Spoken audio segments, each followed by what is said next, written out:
Hello friends, સ્વાગત છે તમારું મારી ચેનલમાં. આજે આપણે બનાવીશું ઇન્સ્ટન્ટ ક્રિસ્પી હાંડવો નવી જ રીતથી અને નવા વઘાર સાથે. આ હાંડવો ખૂબ જ ટેસ્ટી અને સોફ્ટ બનશે. આવી જ અવનવી રેસીપી જોવા માટે મારી ચેનલને લાઇક, શેર, સબસ્ક્રાઈબ અને હા, કમેન્ટ કરવાનું ના ભૂલતા. તો ચાલો જોઈ લઈએ રેસીપી.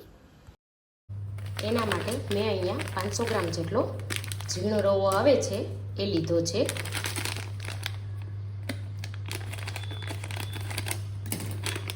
એને આપણે એક બાઉલમાં લઈ લઈશું.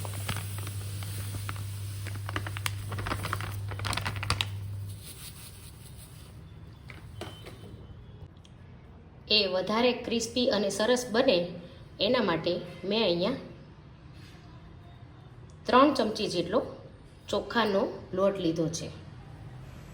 આ છે નવી ટિપ્સ. હવે આપણે આને સારી રીતે મિક્સ કરી લઈશું.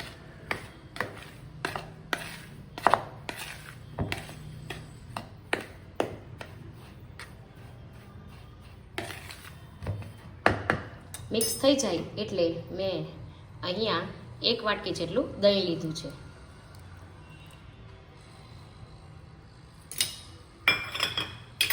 દહીં ઉમેરી સારી રીતે આપણે મિક્સ કરી લઈશું.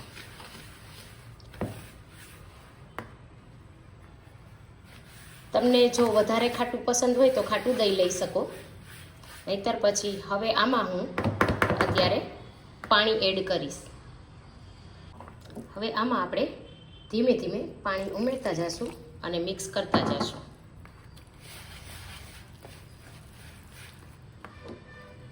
વિસ્કરની મદદથી આપણે કરીશું તો ગાંઠા નહીં પડે.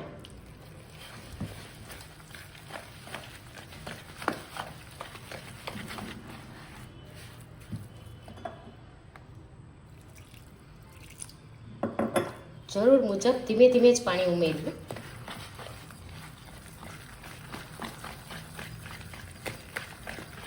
એકદમ સરસ આપણે તેને ફેટી લઈશું. થોડું અત્યારે મિશ્રણ ઢીલું રાખવાનું છે, કેમ કે થોડી વાર તે રહેશે 10-15 મિનિટ તો કડક થઈ જશે. માટે આપણે અત્યારે થોડું હજી પણ પાણી ઉમેરીશું.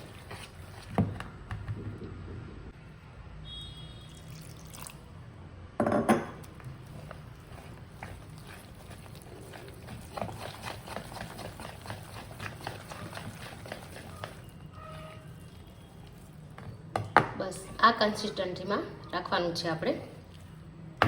હવે આનીશું. હવે 15-20 મિનિટ પછી તમે જોઈ શકો છો કે આપણું ખીરું કેટલું સરસ બની ગયું છે. હવે અહીંયા એક પેનમાં 1 ચમચી જેટલું તેલ ગરમ કરવા મૂક્યું છે. તેલ થોડું આવી જાય એટલે આપણે તેમાં 1 ચમચી જેટલી રાઈ ઉમેરી દેવાની છે. રાઈ થોડી સકડે એટલે આપણે તેમાં 1 ચમચી જેટલા ચણાની દાળ અને 8-10 લીમડાના પાન ઉમેરી ગેસ બંધ કરી દેવાનો છે. ત્યાર પછી તેમાં ચપટી હિંગ નાખી આ વઘાર આપણે ખીરામાં રેડી દેવાનો છે.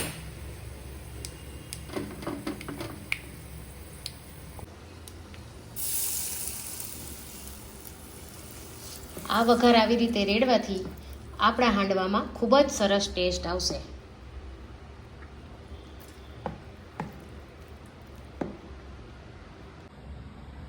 હવે મેં અહીંયા શાકભાજીમાં બાફેલા મકાઈના દાણા, ખમણેલી દૂધી અને ગાજર આ 3 શાકભાજીમાં લીધા છે. બાકી તમે ઈચ્છો તો વટાણા, કેપ્સિકમ કોઈ પણ વસ્તુ લઈ શકો. હવે આપણે આ ખીરામાં આ વસ્તુ બધી ઉમેરી દઈશું.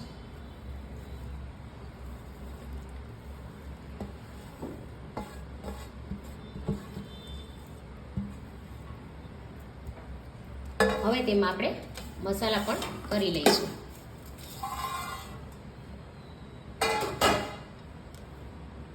હવે તેમાં 2 ચમચી જેટલી આદુ અને લસણની પેસ્ટ છે એ ઉમેરેલ છે.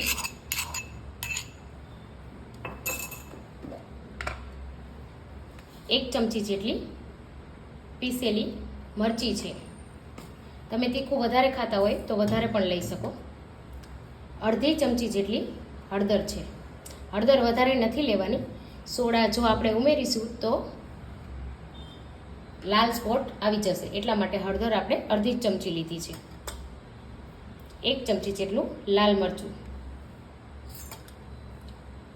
ને 1 ચમચી જેટલું આપણે ધાણા જીરું ઉમેરીશું. ત્યારબાદ સ્વાદ અનુસાર આપણે એમાં મીઠું ઉમેરીશું.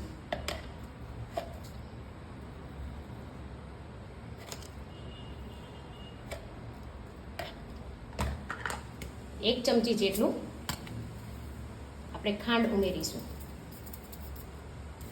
ખાંડ ઓપ્શનલ છે, તમારે ના ઉમેરવી હોય તો પણ ચાલે. હવે આપણે આ બધી જ વસ્તુને સારી રીતે મિક્સ કરી લઈશું.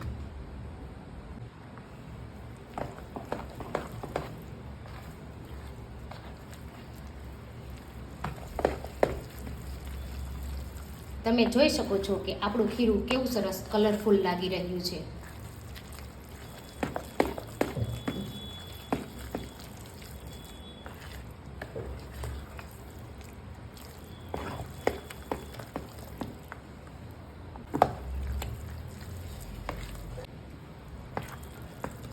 બધું જ સારી રીતે મિક્સ થઈ ગયું છે.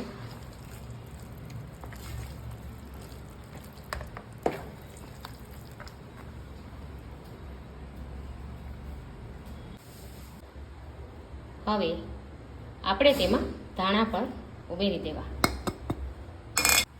અને મિક્સ કરી લેવા.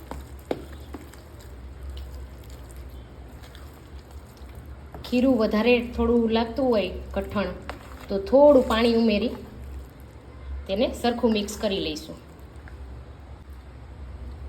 થોડું પાણી ઉમેર્યું છું હું અહીંયા 2 થી 3 ચમચી જેટલું અને મિક્સ કરી લઉં છું.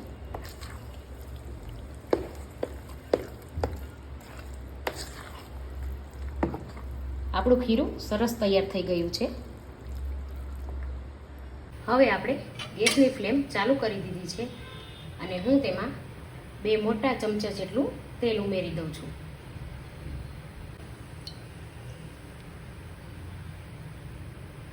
હવે આ ખીરામાંથી આપણે 2 ચમચા જેટલું ખીરું એક બાઉલમાં લઈ લેશું.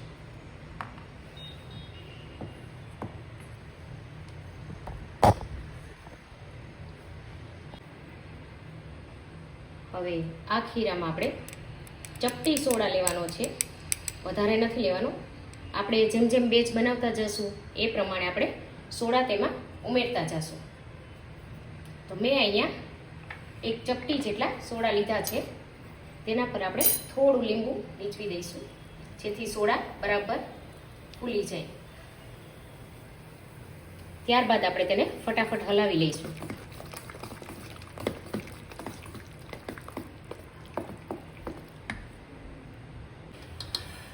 તેલ જે મૂકેલું છે ગરમ તેમાં આપણે 1 ચમચી જેટલી રાઈ ઉમેરીશું. ત્યારબાદ 3-4 લીમડાના પાન અને 1 ચમચી જેટલા તલ ઉમેરીશું અને આ ખીરું ફટાફટ આપણે તેની ઉપર રેડી દેવાનું છે.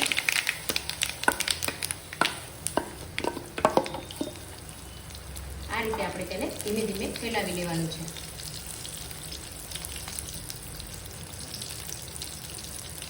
ગેસની ફ્લેમ એકદમ ધીમી રાખવાની છે જેથી આપણો હાંડવો સરસ નીચેથી ક્રિસ્પી થાય.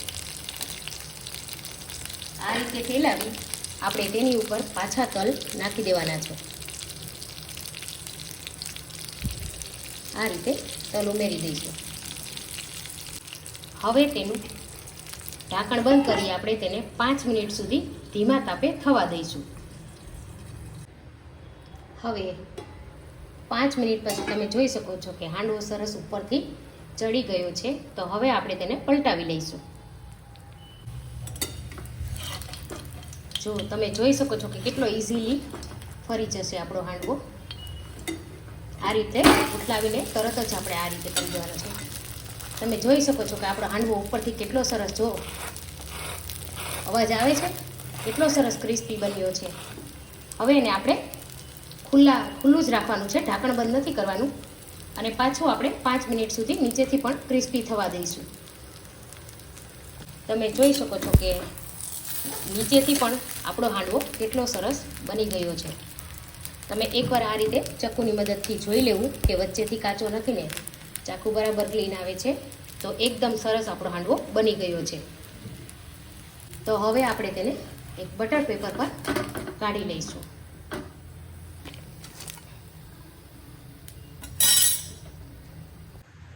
હવે સેમ પ્રોસેસથી આપણે બીજી વાર પણ આ જ રીતે કરીશું. 2 ચમચી જેટલું તેલ ઉમેરી તેમાં રાઈ અને તલ નાખી આપણે બેટર પાછું ઉમેરી દેવાનું છે.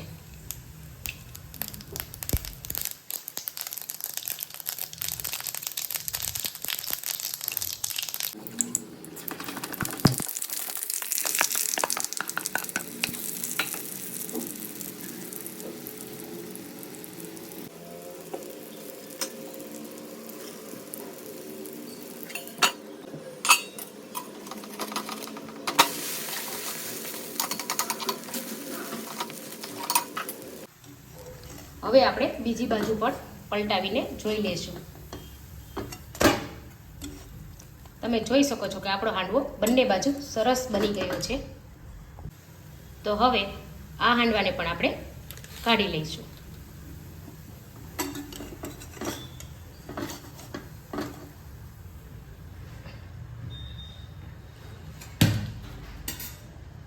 તો હવે આપણે હાંડવાને ગાર્નિશ પ્લેટમાં લઈ લઈશું.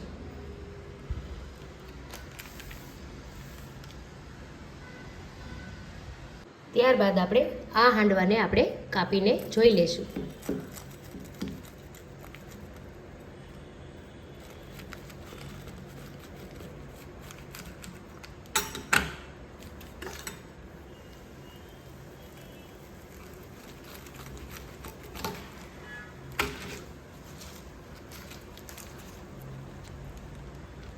તમે જોઈ શકો છો કે આપણો હાંડવો કેટલો સરસ ફ્લફી બન્યો છે. એકદમ સરસ લાગી રહ્યો છે ને.